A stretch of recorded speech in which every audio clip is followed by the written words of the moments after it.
Без покрив над глава, гладни, стуткани на некој од пешачките зони, со валкана облека и картонска кутија пред себе, чекаат сограѓани да им се смилуваат и да им дадат некое динарче за да купат лепче.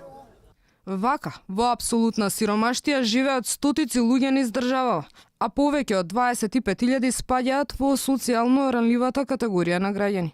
Надеж за подобрување на нивната состојба се новите законски решенија за социјална заштита, што веќе неколку месеци се закучени во собраниските процедури. Тие вклучуваат за гарантиран минимален приход, како и улеснување на достапот до детски и образовен додаток. Граѓански здруженија бараат пратениците да ги изгласаат пакетот реформи и да се ослободат од политичките стеги. Вината за закочената процедура ја бараат кај собранискиот председател Талат Џафери и координаторот на ДУИ Ејуп Алими.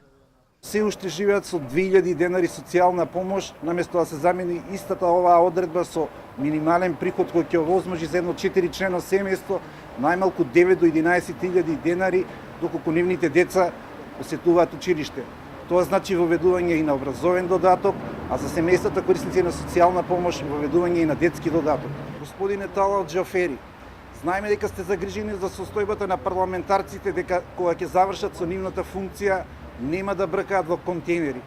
Сакаме да кажеме дека нашите граѓани кои што ја бараат нашата помош бркаат во контейнери и со приходот кој што го остваруваат се казнени од истиот и немаат право да остварат социјална помош. Пакетот закони за социјална заштита на владина седница поминаа уште лани, а веќе 4 месеци се блокирани во парламентот.